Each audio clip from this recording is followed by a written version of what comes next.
Hey, I got a question for you. When was the last time that you had a game night? Like an honest-to-God game night. You got all your friends together, your loved ones, maybe your family or your significant other. You put everything aside and just enjoyed each other's company over a tabletop game. If the answer to this question is far too long ago or never, then that's something you should absolutely remedy. In today's society, we're totally consumed by our screens and our devices.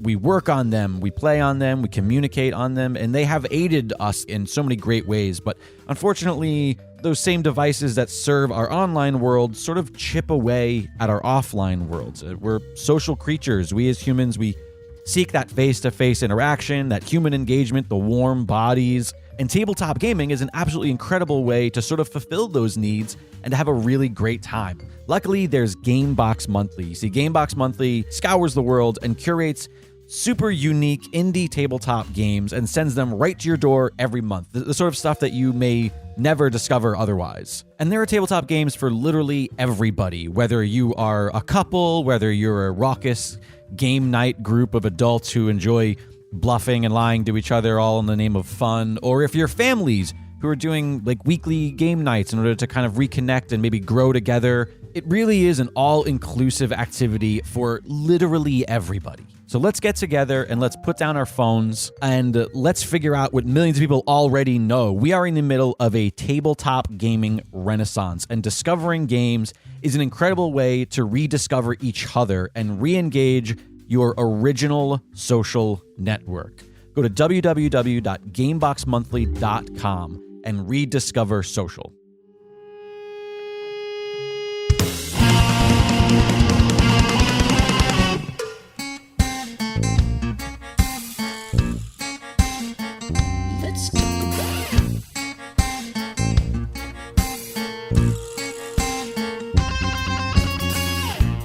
Hello and welcome to yet another installment of Elaborate. As always, I'm your host, Jake Lloyd. Thank you so much for tuning in.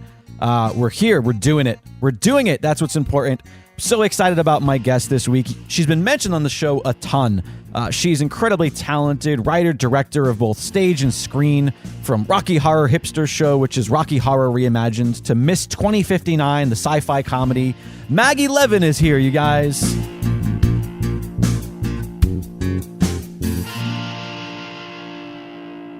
Hey, Maggie. Hi. Oh, look at that, right in the pocket. I got the intro right in the pocket first you did it, maybe, dude. I don't know. Maybe I'll re-edit it and then that won't make sense as a way to start the podcast. I thought you did beautifully. Oh, I appreciate it. Thank you. You're already off to a good start. You understand that just complimenting me, feeding the ego, that's... Oh, it's it. I mean, that I work with actors. That's what I do. You have been mentioned on this show very many times. Tight. You've been mentioned on the show via Alex Marshall Brown, via Tybee Diskin, via Verona Blue. Dude, via these are all my homies. Zen Zenith. Yeah. The fam. Your fam. The film fam. And it was interesting because I actually don't really know you that well compared to now how I feel I know all of them so well. Yeah. I don't know that it's necessarily because you're like the recluse of the group. As no, much as I'm definitely not. You're just the only one of them who's in a relationship, so you don't need to be hanging around with people who... That's just the real truth. Well, I think I'm also of those people, except for Alex, I'm the least podcasty. Oh. Like the other three. That's not fair to say. The other three are... Or you're saying that as an insult. I'm not sure. No. I'm saying well, I guess Verona doesn't. I don't know. I think of Zen and Tybee as like active podcasters, and I am a sort of retired podcaster. So you had your own podcast. I did. I was. I feel bad I don't know about this in my It's all research. good. I was one of the 3 founders and hosts of Chicks Who Script, which was a podcast about women in entertainment. Gotcha. And we interviewed writers, directors, all kinds of people in the film industry, but mostly with a lens on equality in the film and television. And what was really cool about doing that podcast was within about 6 months of starting it, the like whole diversity and equality conversation really massively shifted. We like started doing that podcast and it was like, what the fuck are we going to do? Like, right. People are not hiring women. And then all of a sudden it became like this the influx. Conversation that we were having. So what you're saying is it's we have you to thank for all women's success. That's what you're getting. No, dude. I mean, I was on a panel last night of VR, a gender roles in VR panel, which is a very specific. Dude, when they were like, come on this panel and talk about gender roles in VR, I was like, okay, I don't know what I'm going to say. Because it's, just talking about the woman thing. But yeah, I think, it's important to keep having the conversation and all that. But I'm definitely getting to the point where I'm like, I want to be hired and do jobs because of who I am and who my like artistic identity is. Yeah. I'm pretty tired of like getting in the door because of my genitalia. Being so you're saying, I mean, I'll take any opportunity, but like, right. Yeah, it is annoying when people are like, so you're a female director. And I'm like, right. Not a director. Yeah. Right. Mm-hmm. Right.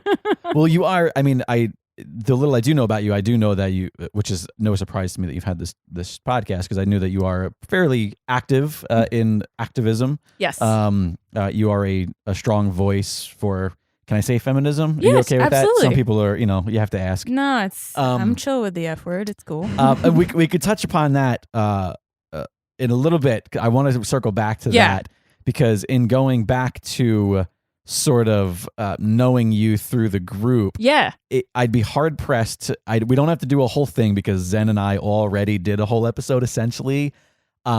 You are, if I'm not mistaken, part of the Unschool group. Oh yeah. Oh, weird. That's a weird thing to talk about. Well, Zen I love it. Zen and I did almost a whole episode, so we don't have to rehash too much of it on unschooling. But you, and that's how you and Zen met. Yeah, at a camp, like a summer camp. Yeah, it was called Not Back to School Camp.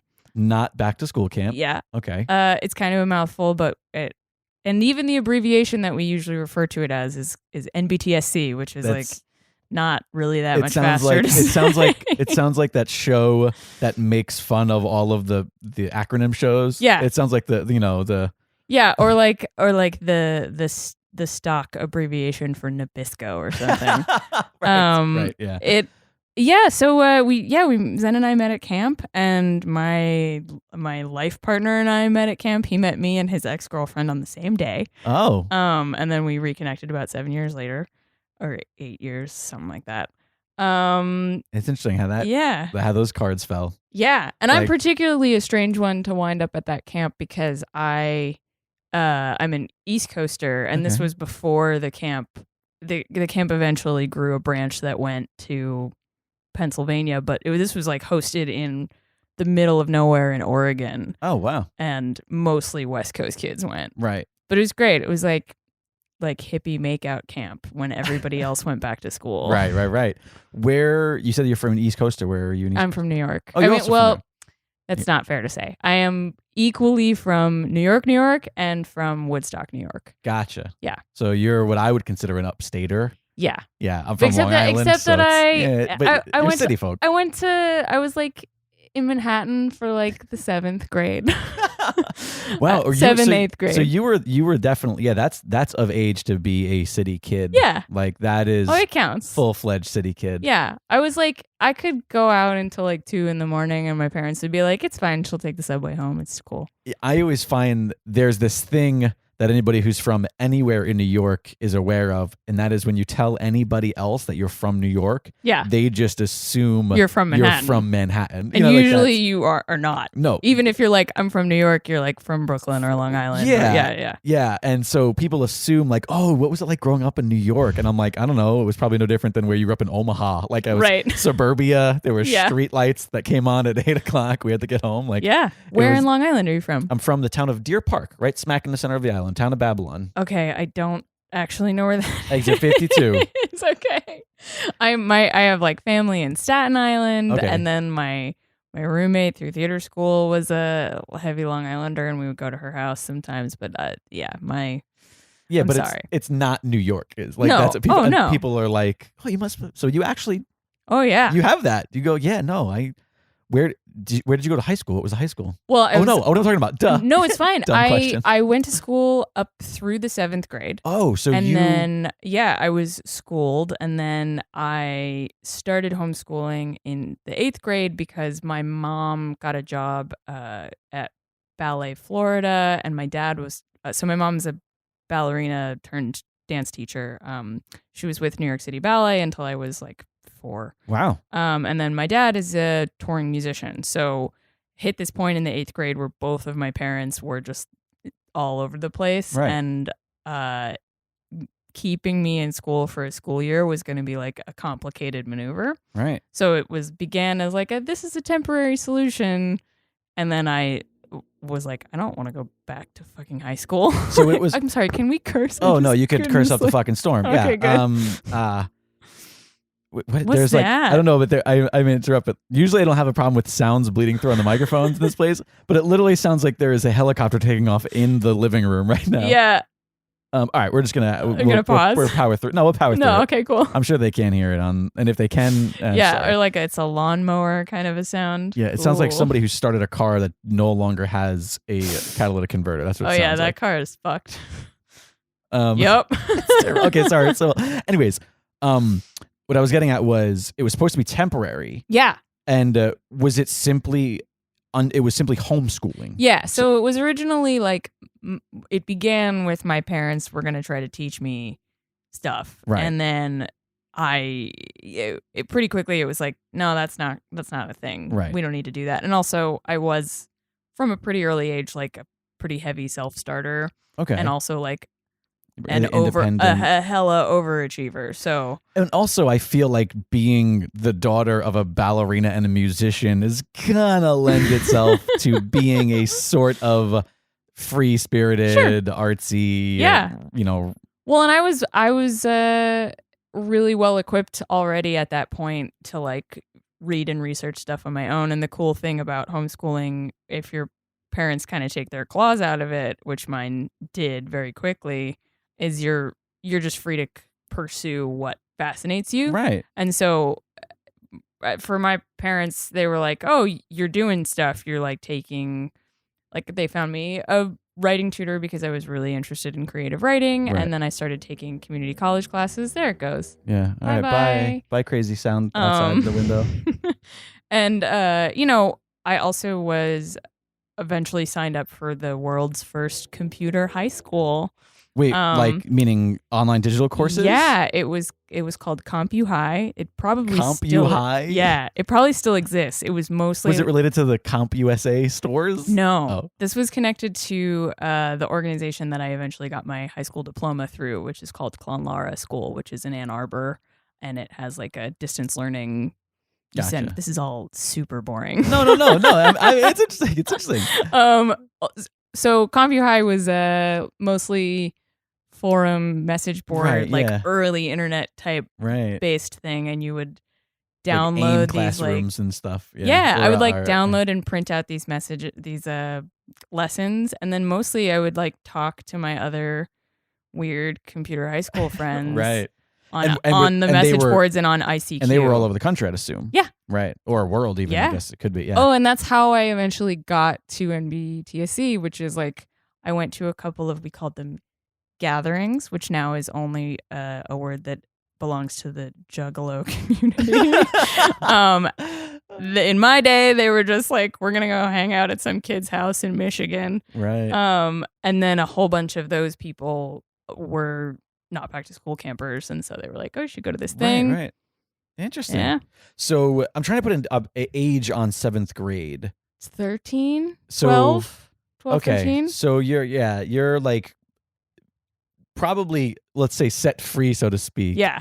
At an age that I would think most people would assume is too young. Sure. Like most people are like, oh, that's especially if you had school up until that point, traditional Right. school up until that point, because you figure school is structure, Mhm. schools, and then right when your hormones kick in, Yeah. that's when they're like, you know what, just take some Yeah, time do off. what you want. Well, I mean, it was almost worse on that level for me because I was like, I can't. I'm just in my house. Right. Can't find anybody to Right. hook up with here alone. Yeah, so I think it probably kept me out of trouble. Oh, so that's what I was getting at. They were not concerned about me being in trouble. So you were perfectly fine being free. Yeah, You were I just was a good like, kid.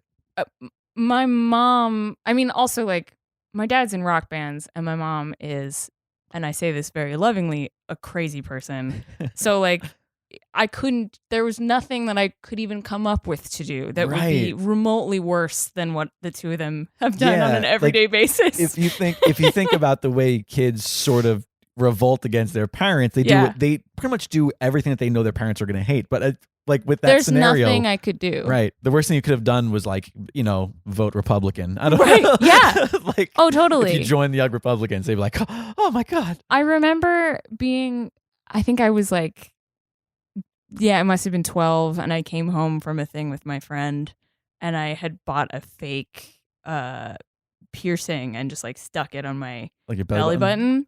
And I like showed it to my dad to like kind of test that out, and he just looked at it and he was like, cool, and laughed. And I was like, oh, it's not even real. I think the only time my dad like I really got in trouble with my dad was my stepmother found my live journal, and I was and this was I'm talking about all this like really early internet dorky shit. It was like you and shit, I botched it. The friggin' you and which guy? I'm trying to make a joke about what's his face who created the internet. It's okay. Me and Al Gore. No, you can't do it either. Thank you. I couldn't come up with Al Gore's name. You were trying to say Bill Clinton. I was going to say Bill Gates. I was going to say Bill Gates. What I was going to say. Bill Gates did kind of invent the internet. Stupid. No, it's fine. I also, as you started to say Bill, I was going to be like Bill Compton, because I immediately hopped to vampires in every scenario.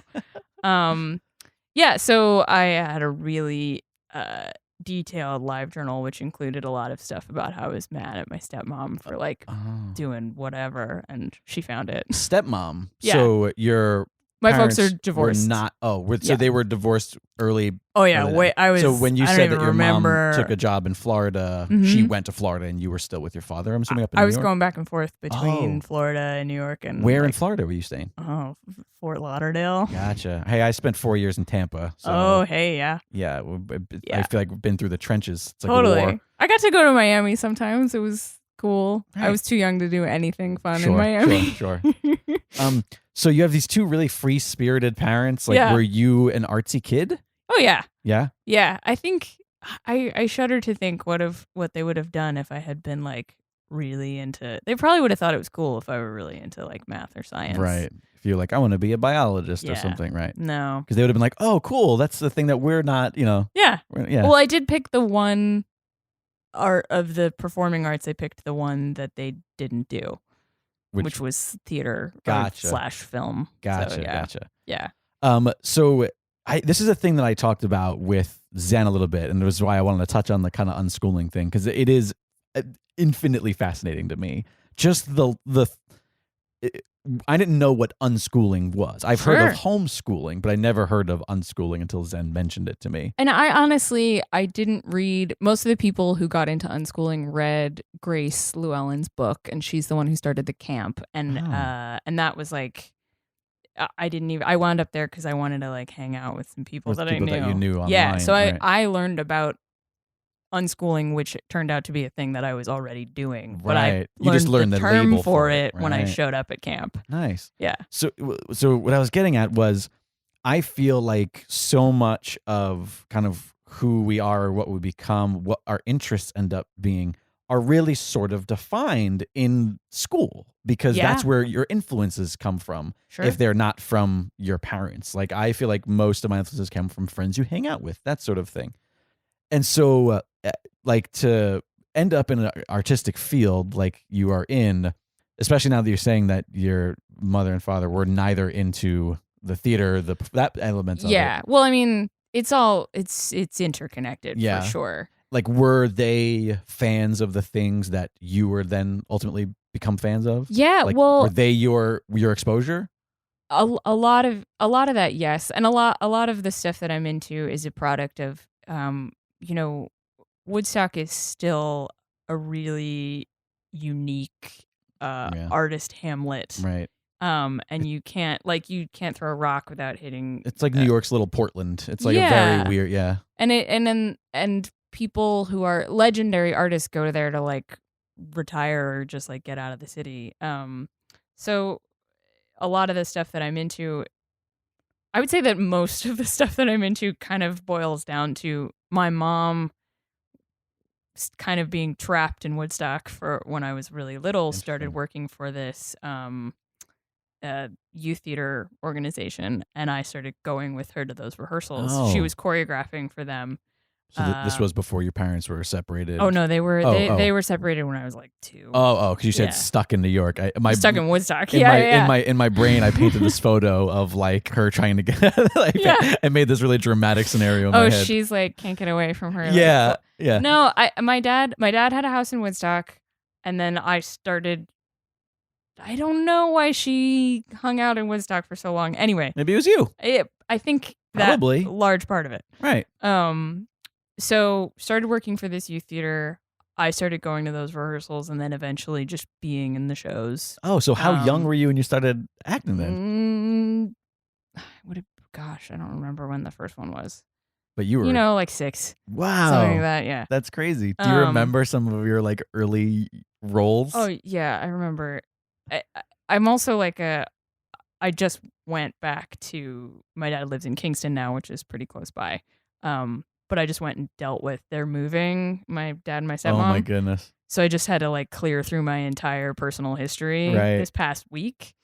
And I held on to that's why you were sharing. I saw you sharing photos on social media and like a journal entry or like those sorts of things. Yeah. I don't know how I had time to do anything my entire childhood because I was busy keeping such impeccable records of everything that was going on. It's really embarrassing. But yeah, I think the first show I did was like Oklahoma. Wow, like the classics. Yeah. At some point you were one of the kids in Annie, and at some point you were. I never did Annie. No, actually. really? No. Wow, no I figured Annie. that was like the go-to. I mean, it is. That's a pretty good bet, but no Annie for me. No, my big parts didn't come around until I played a lot of dudes and princes and villains and stuff like that. Really? Mm-hmm. Why was that? I don't know. I had dark hair and a lower voice.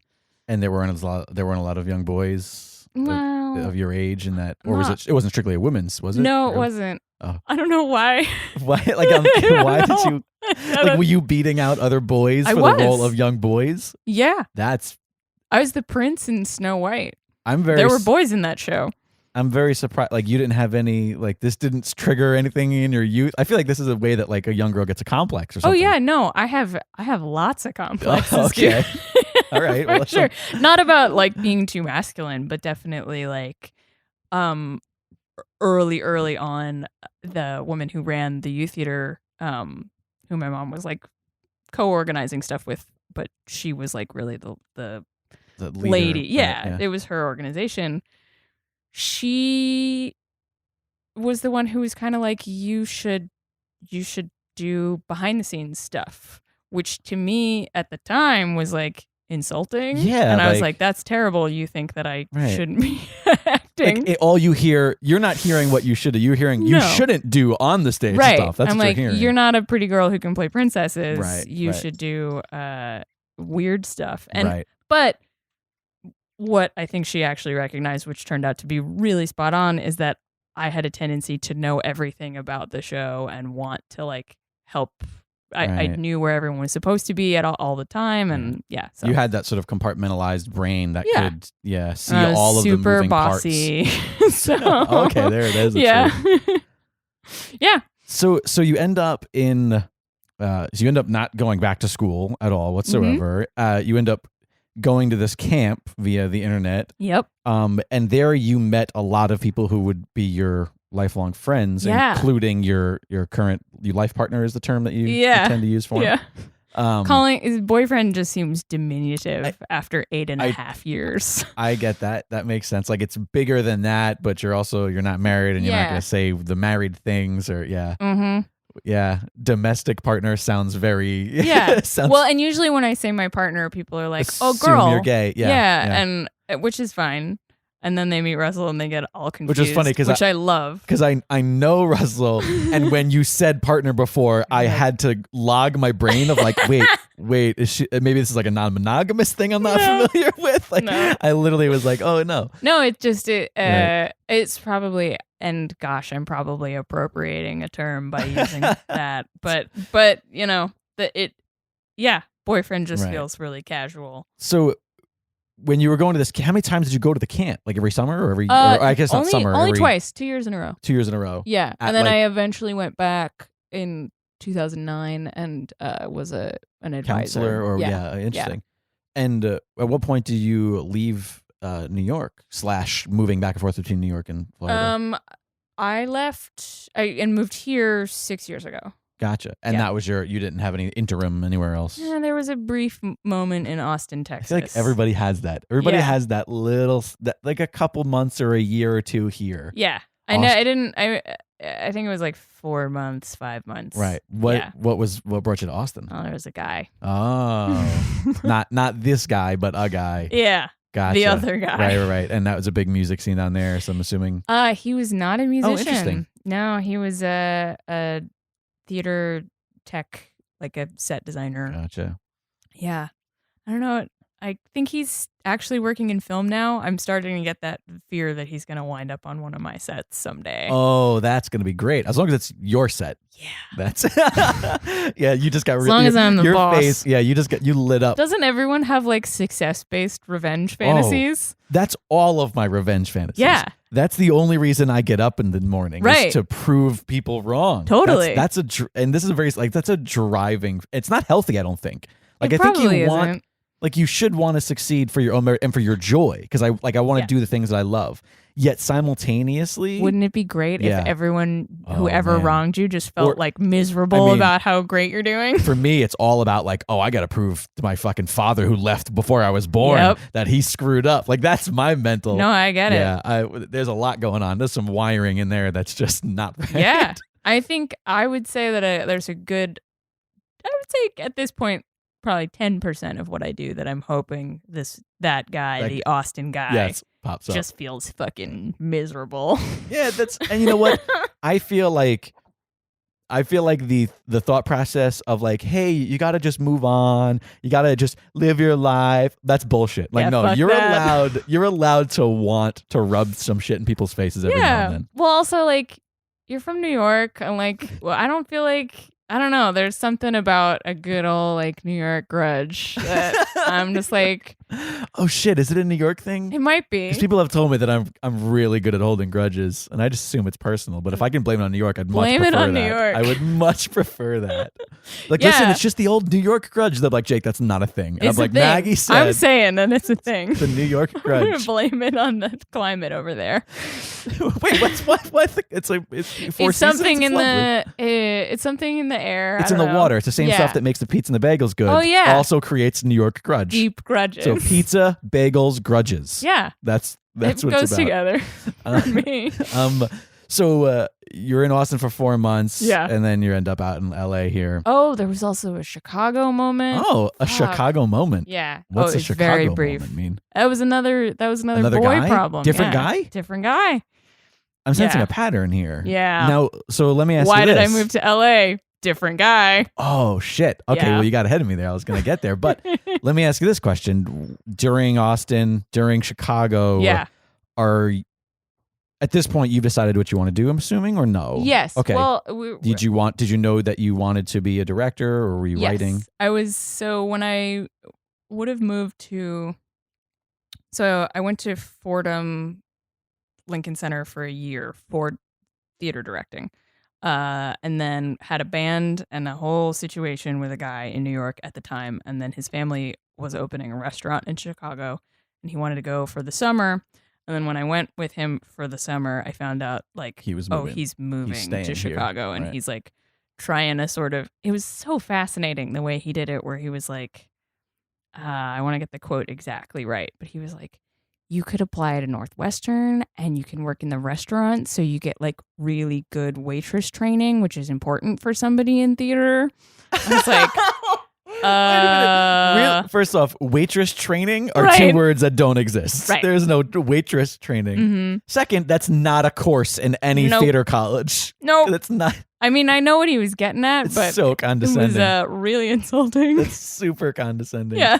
So, were you putting the things that you knew you kind of wanted to do on hold while you were moving, while you were getting dragged around the country Honestly, by men? like I wasn't in Chicago for long enough for it to trip me up that hard. Like That's good. That's healthy. I was pretty sad about that situation, but Right. I got in and out of Chicago pretty fast and then came back to I had not reapplied for financial aid Okay. and I didn't really want to go to Fordham because my band had broken up because it was a band with a guy and shit. like I was depressed.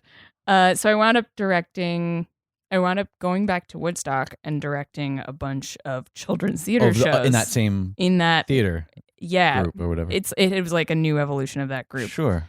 And that's honestly that year I think that year changed everything. Really? That was the catalyst? Yeah. And also, I mean, as somebody who I don't have a vast experience. I've directed a feature of my own. I've directed a lot of small things. That's a huge experience. What are you talking about? Yeah, directing a feature? mostly with my friends, though. You know, like it's mostly people that I know that I can say stuff like, "Hey, that sucked. Do it better." You know, like I don't have to learn how to be a quote good director. Yeah, but like I can that's where you imagine start. working with kids though for a summer. Like that had to be well, a and this crash was like course. I did 4 shows, so I spent the entire year like applying to different conservatories and doing these shows. And so I adapted Nightmare Before Christmas very illegally for stage, did that with the kids. Perfect. And it was great. And it was like a really fun and incredible experience. And then we kind of made it through some other stuff into the spring when I did Waiting for Godot with teenagers. Wow. And again, like one of the greatest experiences I've ever had. And like, creatively fulfilling, so fulfilling, right, yeah. like so fun. And then during that time interviewed to go to the neighborhood playhouse, right. and that's where I then bounced back to the city. Gotcha. And Austin came later. Oh, interesting. Yeah. So, because what I was getting at, I was trying to see if there was any correlation of like putting shit on hold for the dude, for a dude, and if it was sort of a like kind of an escapist method for you, because I'm only speaking from personal experience. I was trying to equate it like I spent 4 years in Florida, which was 3.5 years too long. I was only supposed to be there for a couple months. I even had a place to stay out here and a U-Haul. Oh, and you just like sort of meandered and swam around in that? No, what happened was I met a girl. Yeah. And then I canceled all that and I stayed for what was supposed to be like a couple more months and then ended up being, almost 4 years. Yeah. And that whole time the truth is it was a great escape to not fail. Yep. Totally. Right? I mean, I think my circumstance is pretty different in both instances of moving for the guy. As soon as I got there, I was like, this doesn't suit my program. Right. I miss New York. I'm going home. Bye. It was pretty abrupt. Yeah. It's great. I only lasted and it made me wonder if like I was sort of like addicted to my home safety zone, even though it's like a big city.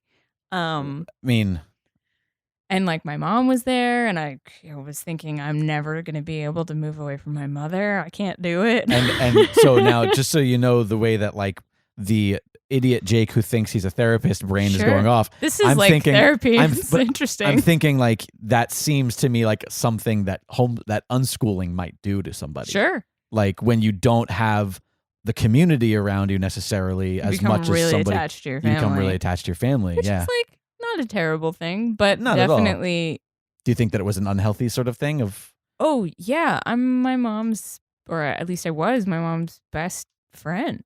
I don't think that it's like canceled now, but she has some other friends at this point. There was a period of time. You had to clarify because when you said you sounds saw like you saw my clear visual of well, geez, is she dead? Do you guys not talk anymore? What happened? No, but I will say, like when I moved to LA and it was clear that I was going to stay here, right? There was a huge she and I had an awful knockout really fights. Yeah. Was she not supportive of you moving across country? No, not at all. Wow. So Yeah. the artist, ballerina, dancer who no. Yeah, no, took a too job in far. Florida.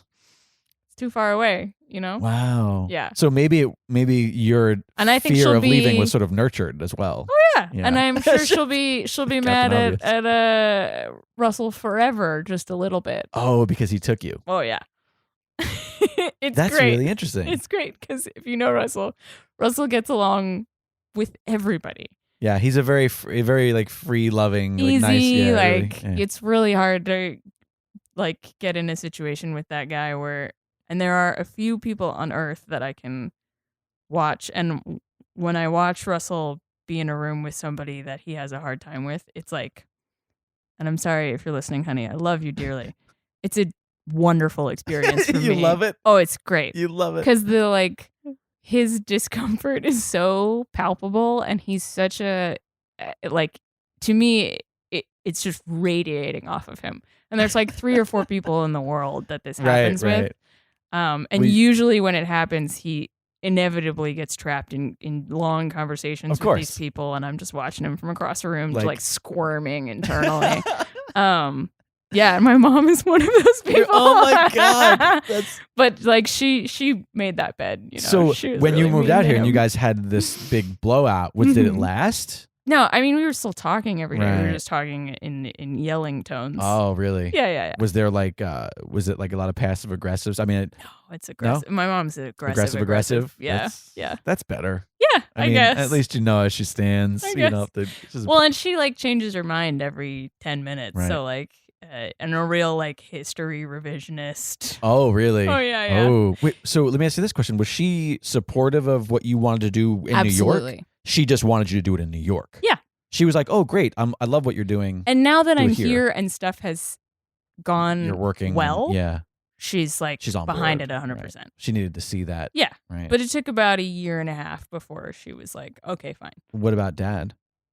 My dad's the greatest. My dad doesn't give a fuck about anything as long as I'm happy. Okay, so Yeah. he does give a fuck. He gives a fuck Oh, if you're yeah. happy. Oh, yeah. Yeah. Yeah. I feel like he hears you rephrase it that way. He's gonna be like, "What the hell?" No. That's not what I- My dad, Right. My dad is just the most easygoing. Right. His priorities are that. Oh, you're doing what you want. Yeah. You're happy. My dad's whole thing in life is just like, as long as you are on time for your appointments, everything else is gravy. Wow. Yeah. I need to meet this guy. Yeah. I need him to just rub It's off really on me a little bit. wonderful to be around. Right. Yeah. Well, that's great. I mean, I feel like I was sort of similar in that sense where there was nobody in my family really who was like holding on or Mhm. that was like, I remember my aunt who I love to death, she's my godmother. I remember her saying, "I love you. Get the hell out of here." Like when That's I, great. you know, when she was so sad when I left New York, like I could tell Yeah. she was so sad. I mean, I got like the longest hug. I'm getting emotional remembering it from 10 years ago, 11 years ago. Aw. But I remember her just like holding me so hard, and she was just like, "I love you. Now get out of here." Go. So that's healthy, at least that you got Yeah. dad to do that, and the juxtaposition of mom being like, "What are you doing?" Yeah. Well, and like also for my mom to be like, she tried to pull the like, you're just doing this for this guy. And I'm like, Mom, like you have dragged me to different ends of the earth because of this guy, your version of this guy. Right. Like my Right. mom, the amount of times I moved in my childhood because new boyfriend, like that's Oh. yeah. Oh, interesting. I don't know why on your podcast I'm just like No, telling wait a you minute. the weirdest. That to me sounds like there's some connection Oh, for between sure. your mother doing this as a kid. If you were a kid watching your mom do this, Yeah. there's something in you that maybe like it was like, "Oh, well, this is just how this works." Like Yeah. you're so okay with following lead. Well, and like when I moved out here, it was after Russell and I had been dating long distance for like 2.5 years. Wow. And You in New York and he where? in LA. Oh, here in LA. Yeah. And like I was going from stupid non-paying theater job to non-paying theater To job. other stupid non-theater And thing. Yeah. barely ever making rent. And Right. he was like, just come to LA. Right, like yeah. it's easier. And Opportunity. And he was like, sort of the person who was like, maybe you should think about switching to film because like the Oh. impact that I wanted to make was like never gonna happen in my dying art form. Right. You know, in a room full of 30 people at a time, and they're all your friends. Yeah, people that you had to beg to come. Please come to the show. Yeah. Wow. Yeah. All right, so you're in LA. Mm-hmm. You've got a healthy new relationship. 2 years into a long distance thing. Yeah. You're living with like this cavalcade of creative types. I'm not. I don't know when if it I started first, immediately, but yeah. No, when I first moved here, I moved into Russell's musician apartment that he shared. Like he a shared flop with, house. Oh man, he shared with like 4 other guitar players. Yeah, and then slowly, like one of them left for the Katy Perry tour, and then I said every to time him, someone got a job, you got excited. Yeah. Right. Well, what actually happened was, so I jumped out here with a workshop of the musical that I wrote in New York, and it was called Us. The music is by Peter Gabriel, who is one of the artists that my dad plays for. Wow. And so the workshop of that had gone really well in New York. There was a gosh. producer out here that wanted to do a workshop at UCLA. So I was like, great, excuse, I'm going. And then when I got here, I found that I needed some help from my friends. So my best friend followed me out here about a month later, and she was also crashing in the musician apartment. Right. And so she and I were like, you know what? We got to get out of here. Yeah, let's we gotta not get be in this another place. That's great. And then we got the place that you've seen. That you're in now, That we're right? in now. Which is also now its own little flop house. But it's it's a nice flop house. It's like lots of and Zen good Zen's artists. Yeah. out. Oh, that's right. Yeah. Zen is leaving. Oh, we're airing all of his public laundry. Yes, Zen is balanced to live with a new lady. Yep. I'm excited about Congratulations, that. Zen. Congratulations, Zen. And he doesn't know this, but we're not going to put somebody else in that room. No? We're You're just going to board it up and close it up. I'm You're going to write Zen on the wall, put a little picture of him and some candles. It's going to be like those roadside memorials. Can I tell you that I wanted to name my band in college Roadside Memorial, and then somebody was like, it sounds exactly like Dashboard Confessional, and I was like, God damn it. It kind of does. Kind of ruined it. Probably, and that was probably exactly why I wanted to name it that, was because it has the same like the exact amount of syllables. Cadence. That's a really astute observation by whoever that was. Who just ruined all of my dreams, that parade rainer. Your dreams. It's probably my drummer. It's always the drummer. Yep. So were you not to get somebody in that house? You're not. Oh yeah, no. Room? What we're gonna do is move Russell's studio out of our bedroom into that room. So I have a lovely new girlfriend who has recently moved into my apartment, and we now have an office because the other roommate moved out, and it is just like glorious. It is glorious. Yeah. We can't wait to kind of get that finished and like officially make use of it, and it's still sort of transitional at the moment, so I get how great that's going to be to sort of stretch your legs. Dude, I know all about it. I can pull my record collection out of storage and set up the turntable. That's what I'm excited about. Just moving my desk out of my bedroom was so exciting. I was so liberating. Happy. I know. I was like, I could just sleep in here now. Yeah, that's what you're supposed to have, a room that's just sleeping. All right, so we hopped around quite a bit, but I love it. You're the best. So you're in LA. Thank you. And Russ puts this directing of film and cinema or movie or something. He planted some seed. You said, like he urged. How do I break this down in a way that's fast and interesting? I had been. It could be interesting. In my last couple months in New York, I had been not able to get the funding for the show that I really wanted to do. Right. Us had gone really well, but then things kind of like stalled a bit after that. And I was working alongside an actress that is really amazing, and she won a Tony Award 2 years ago. And so like it seemed like things were going to happen, but they just weren't. Right.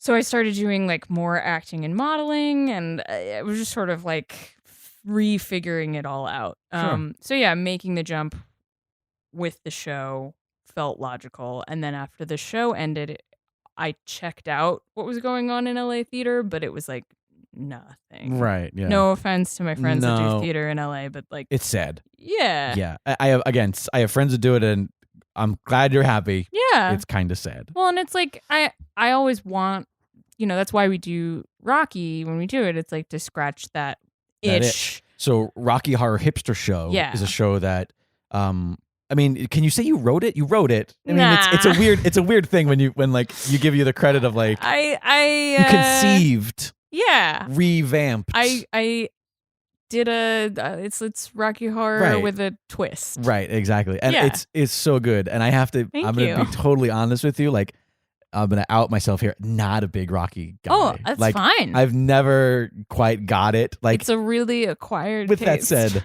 when I came and saw Rocky here in LA, your Rocky. Oh god, Yeah. it was so good. Thank you. And also a testament to the cast too. Like oh yeah.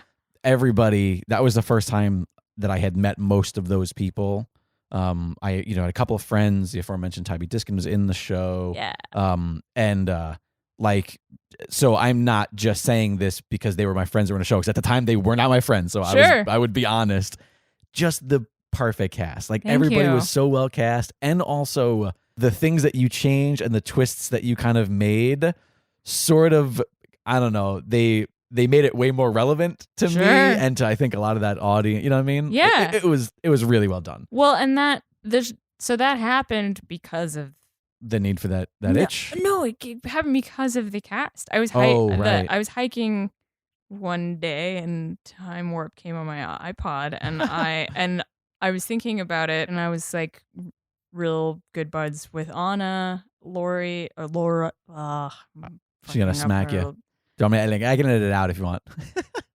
Anna, Lori, and Ian McEwen, who had been in Wait, how do you say his last name? McEwen. Oh, I've gotten that wrong every time. McQuone is what Yeah, it looks like. yeah, something like that. It's McEwen. He doesn't care. Actually, he probably does, but it's hard to pronounce. Sure. So Ian had been in the workshop, the UCLA workshop that I had done, and I hadn't spoken to him since then. He was like, a junior at UCLA, and like I had vaguely kept up with him on the internet. But anyway, I just started thinking about it, and then like the lead singer from Russell's old band wasn't doing anything at the time, and I just sort of like made up this like fantasy, this hodgepodge, this like casting call, like an like, old wizard comic book casting call, where it's like, oh, if I was to cast this comic book, how would it be? Yeah, you did that for Rocky Horror with your friends. Yeah, it was like my fantasy football, and I then when I got off the mountain, I texted Anna, and I was like, "Would you like want to do a musical?" And she said, yeah. And then I slowly talked a lot of other people into like, come on over and like, we'll just sing Let's talk about this. Yeah. And the main thing was like, I talked Russell into like, hey, can you get like a band together? You could musical direct something, right? Especially in that sort of world, it seems like it makes sense to you. Like, yeah, you could, yeah. He hates musicals. Right. He was like, I still feel like I pulled one over on everybody.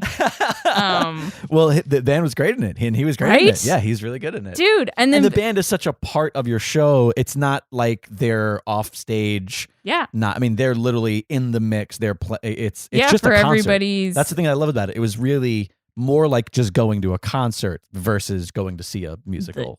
And that's the original idea had been, oh, we're just going to sing songs and like maybe we'll read some of the scenes from it. Right. And then it became the show. Yeah. Well, we like booked a rock club. There was a promoter who gave us the first year, just was like, oh, you could do it here. And then at Davy Wayne's. And and it just sort of like, as soon as we got the cast together and really started doing it, suddenly it was like, oh, this is the whole fuck show. it, we're just and doing you cut out shit that nobody wants to hear, yeah. which I think is hilarious. Thank you. Like, there's a fake out for those who haven't seen it, which is probably most people. Right? It's a small. There's a fake out of one of my least favorite songs in the second act, and where everybody goes to sing the song, and then they go, we don't like the song, we're not gonna do it. Yeah. Okay, so Rocky Horror Hipster show is absolutely incredible. I loved it. You mentioned Miss 2059. Yeah. It's this comedy sci-fi, which I love because there are not enough genre comedies. Yeah. How did this come about? This was something that existed and you were brought on? Yes. Or were you a okay. I had nothing to do with the first season. So Gotcha. in November, you can watch Miss 2059 season 2 on Go90, which if you go to go90.com, or if you have any Verizon device, you can download the app. It's free. Is it a Verizon specific channel? Is that it's Verizon's streaming service. Oh, gotcha. Okay. Yeah. So it's produced by Go90 and Newform Digital. For when the show got renewed for a second season, the star and co-creator Anna Akana and we had already been writing some feature stuff together. Gotcha. And she said to me, like, hey, do you want to come in It'd be great for this. and interview to direct and maybe be on the writing staff for this? The premise of the show is fucking hilarious. Yeah. It's, do you want me to rattle through it? Go for it. Yeah. I mean, just the simple pitch, because I when I read it, I was like, oh, I have to. This is fantastic. Yeah, it's fun. It's so a beauty queen, the winner of Miss Earth, and her twin sister, who is a super soldier who's been training her entire life to compete in this Hunger Games like competition, accidentally gets swapped. Right. And the pageant girl has to win this competition for the safety of planet Earth. And it's a really primarily female-driven cast. Oh yeah, hugely. Which obviously, as we spoke earlier, hey, touches the lady upon thing. The lady thing. So bringing it back to the lady thing, like yeah. And not to diminish, like, yes, it is massively important that we have women in front of and behind the camera. Sure. As much as possible. With that said, I feel like of all the things that I see you do, that's definitely, I mean, I feel like you constantly put women in the forefront. And I'm curious, we spoke a little bit in previous episodes about Vane. Yeah. Which is just fantastic. Vane is a 360 VR experience, short film that, because of that, there's a festival or two that literally created a category just for you, which, as a person who loves film festivals and who has a film in the festival circuit currently, I love that. Like, I love that you're, like, that's got to feel great, especially something. Yeah. I mean, Vane, I get so warm and fuzzy about that project, and it may have a continued life beyond what has already gone down, but yeah, we created this 360. It's basically the reverse of the opening of Blade. Right. So in Blade, they have some normal people walk into what turns out to be a vampire blood rave. Ours is the reverse. You walk into a regular rave, and then a bunch of vampires descend. Right. And spoilers, they kill everybody. In 360 degrees. Yeah. It's still, you still gotta watch it. Is that going to be available online sometime soon? Yeah, we're actually supposed to release it. We've been talking about what is the best method to release it, because like, it's tough. We would obviously prefer that everybody watch it in a headset. Right. But how many people have a headset? Not that many people. Right. Most people are going to scroll. Yeah, they're going to do the stupid YouTube version where they like spin it around. Anyway, so yeah, we're probably going to put it out via YouTube. Gotcha. Oh, so you're just going to release it privately just by yourselves? Just for, Well, I can't wait for people to get to see that, because I've spoken about it multiple times on the show with Alex Marshall Brown, who helped you do stunt coordination. Obviously Tybee was in it. Like, I remember just seeing the photos of that, being like, oh, what is this project? I know. Oh, this is so cool. I have to say, like, that shooting day, one of the best days of my entire life. Like seeing stuff come to fruition. Oh, just doing a shoot that size, which was at that point the largest thing I had ever done. It was 60 people in a tiny, hot space. Right, yeah. And everybody, I knew everyone on that set, and not just like a little bit, but it was like not like all via my referral. friends. It was literally like, we're all going to create this thing. And it was kind of like the living embodiment of this little like goofy sort of hashtag or saying that I have all the time, which is just make films with your friends. Right. That is my like personal motto. That's what I want to be doing all the time. As far as kind of how we launched this whole thing, talking about women and women and women first, as I like to say now because of Portlandia. What, like, you mentioned, like, you kind of want to start being hired as a director, not as a I mean, that would be director, nice. Of course. I like, look, beggars cannot be choosers. I'm like, if you want to bring me in because you need the like female perspective, sure. Right. My perspective is my perspective, and I happen to be female. Right. Do you have any interest in continuing to write your own stuff? Absolutely. Just to make? Do you find that when you're writing, you're really conscious of trying to do that and succeed in that realm? Or is it something where you're like, oh, well, I'm a woman, so anything I write is going to be... Oh, no, I think, at this point, the need for diversity in all respects, gender orientation, race, etc. If it's not on your mind while you're writing, you must be living in a cave. Right. It's So it is actually kind of hard not to let it be a bit of a roadblock. Right. But I don't. That's interesting. I don't think that I could possibly write something without the consideration of like, how is this going to be cast? How is it? Right. In whatever small way does it help? Am I helping the world? Right. And because I make the stuff that I make, Rocky Horror, Right. Vane, 2059. It's all like very like sexy rock and roll party, genre. like it's fun, sort of genre. Yeah. Yeah, and like I can totally see how somebody would look at my body of work and be like, "This is kind of like fluffy and silly," and that's fine. I think it's entertaining. Right. No. Yeah.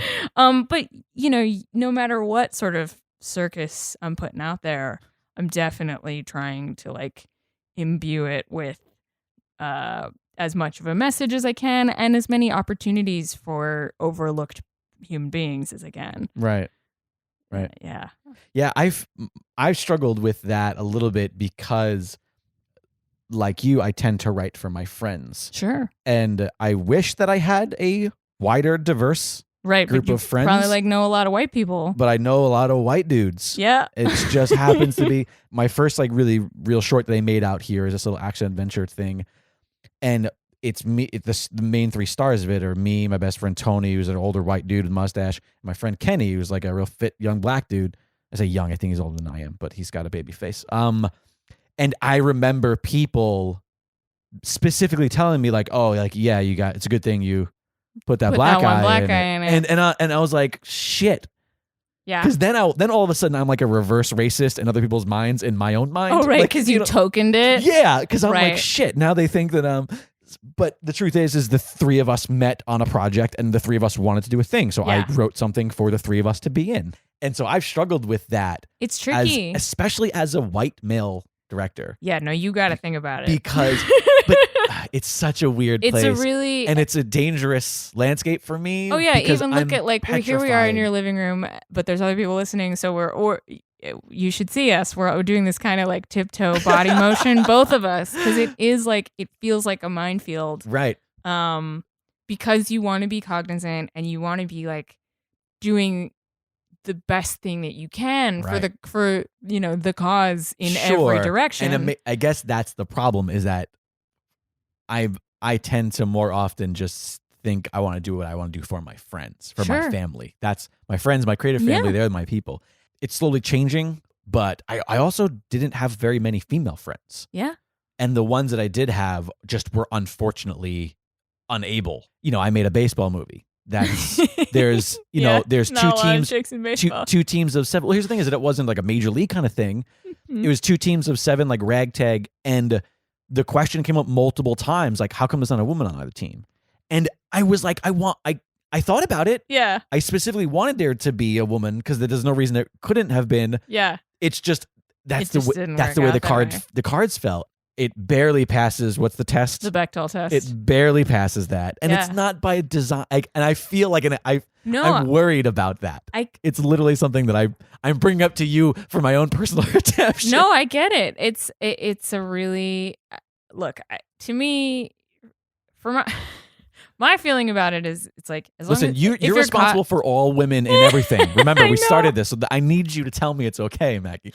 I feel like if you're thinking about it, right, that means that whatever you do next, hopefully you're thinking about it while you do it, and that informs how you cast or how you look, we already, like, season 2 isn't out yet, but we already got hammered on Twitter about 2059, about both of our male leads are white guys. Oh, I mean, Micah looks Greek, but that's still white. Greek doesn't count as far as multicultural is concerned in today's climate.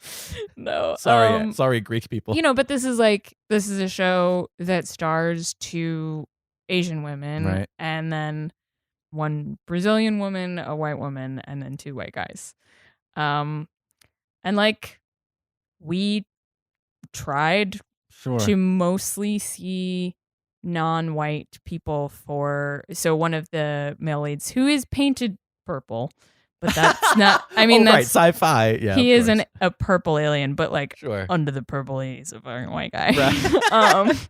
Sorry. Yeah, you can't really play that card. No. He's a white guy. Oh, no, he's not. purple. He's a listen. No. He's a purple American. Nope. Definitely not. That's really funny. I know. So we saw almost exclusively non-white actors for the other male lead, and then like I was sort of telling you, like Micah came in and just Killed it. crushed it, Right. and just like had an understanding of the jokes, The which tone. were Yeah. and just sort of like nailed it. And I'm still feel bad that it shook out that Right. way. Yeah. Like, and feel like, God, maybe I'm sorry, Micah, but like if we had another 2 weeks to see more people, like maybe we would have found our guy. Right.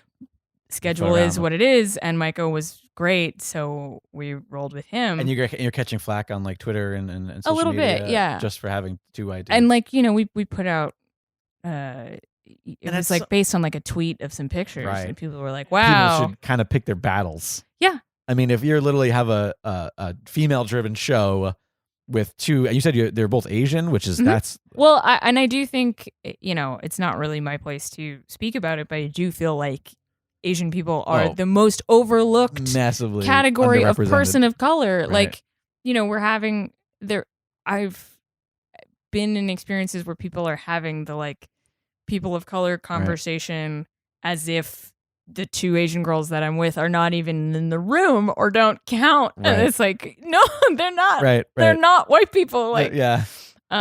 Anyway, yeah, it's a weird time, and like I think we're probably going to go through a number of years where things get really hairy because we're trying to be hyper conscious, Sure. but like people ultimately people are still trying to make movies and make money. The goal is to get to a point where you don't have to be self-conscious Right. about it, or you have to be well, and we're not just every is. like Right. we're not every female or person of color that is cast in something has to be like.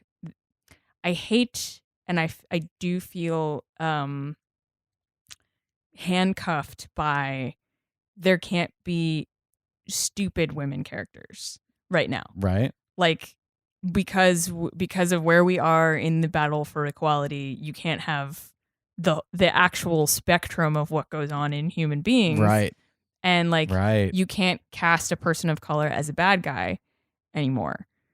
Oh, I see. So you're saying, You know what I mean? like almost like you have to be so conscious that you can't make a decision that might It's like, just well, be a color of humanity. Everybody right? just has to be like a shining representation Of of whatever their they are. entire thing, like their Wow. gender or their And race. you think that's really interesting? I would have never thought about that. It's- But and it's bad. Is it affecting writing? Do you think it's just affecting storytelling? Absolutely.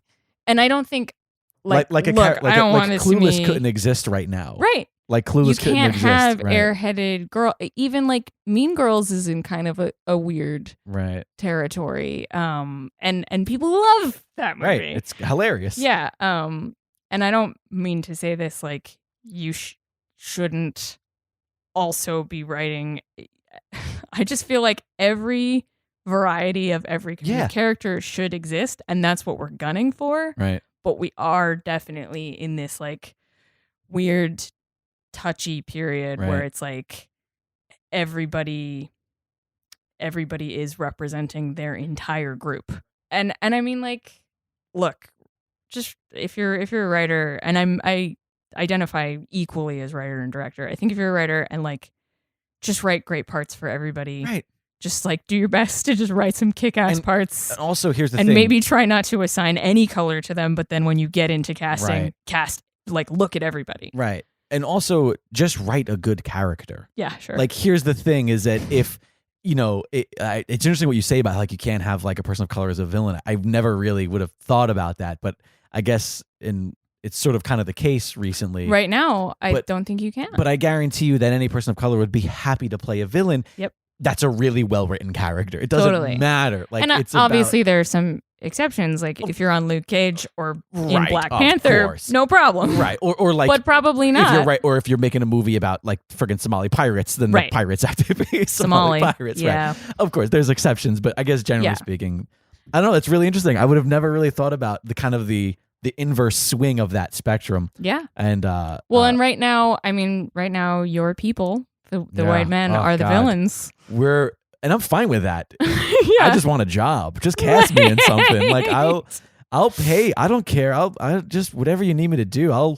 Hey, if you want to like cast me as like the white supremacist just walking down with I'm not thrilled, but I'll take the job. I'll take the job. If it's all I'm going to get soon, then I'll take it. I mean, I think, I don't know. It's such again, it's an interesting time. It'll be really fascinating to see like how it keeps rolling. Yeah. Right. Well, you're a pioneer of it, if I could say so. We didn't even talk about Women of Action of LA. Oh yeah. Really quickly, I know that you're associated with them in that group. Yeah. It's kind of I started it. Yeah. Oh wait, really? Yeah. I'm sorry. I apologize. No, it's fine. I should have given you proper credit. Yeah. So you're the founder of Women of Action in Los Angeles. Could you talk really, really briefly just about what that is and how people can research it if they're in Los Angeles and want to be a part of it? It is women and female identifying people. Activism in LA. We have a group meeting every month, and then we just try to get people more civically engaged. And it was formed right after the election. Right, of course. But yeah, no, there's some, as you know, Verona, Tybee, yes, amazing people involved. And we've done really cool initiatives. We did an LA River cleanup.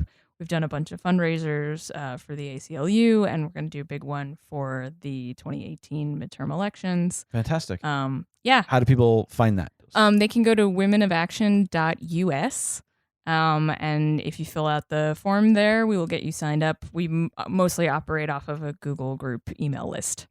That's fantastic. And what about you personally? How do people find what you're up to? How do people find you on the internet? I am at Maggie Levin on Instagram, Twitter, and pretty much every other platform available, and MaggieLevin.com. That's Levin.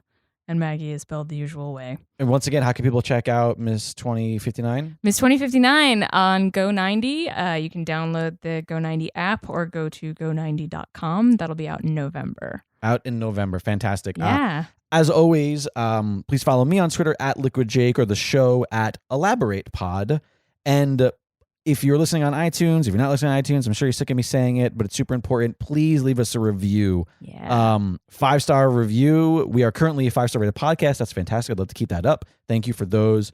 The rating isn't enough. You got to also write a review. I beg you. It takes a couple seconds. You can be honest or you can lie. Honestly, I'm not asking for truth. I'm just asking for the review. The more reviews we get, the higher we will crawl via searches and via charts, so people will be able to find the show organically. With that said, if you are enjoying the show, if you're enjoying these chats with my guests and learning about these fantastic people, please share the show with somebody who you think would like it. I will task you with that this week to please share this on your social media or even just privately with a friend. Hey, check out this podcast I'm listening to. It's called Elaborate. It's on the Dragon Wagon Radio Network and all that fun stuff.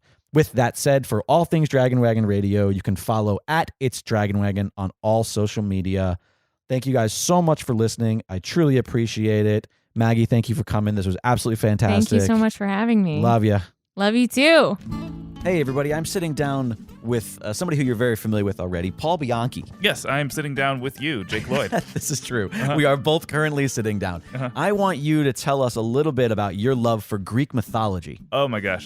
This is a lifelong love that began when my dad opened up Dolores' book of Greek mythology and started reading me stories before bedtime, and it just grew from there. You utilize it a lot as a writer as well, don't you? A lot of writers. Right. It's Hollywood is overrun with allegories about Greek mythology, and I think that when you become really familiar with it, you see it even in places you didn't even expect to see it.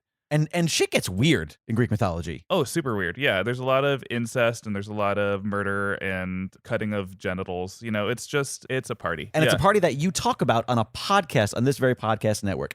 Segue to Myth Understood, my podcast where I talk to my good friend Sarah Oliver about Greek mythology, and she tries to learn. Just bless her heart. How do they check it out? Well, they can check it out on Stitcher and iTunes, and they can go directly to the webpage mythunderstoodpodcast.com. That's fantastic. Thanks, Paul. Thanks, Jake. It's misunderstood.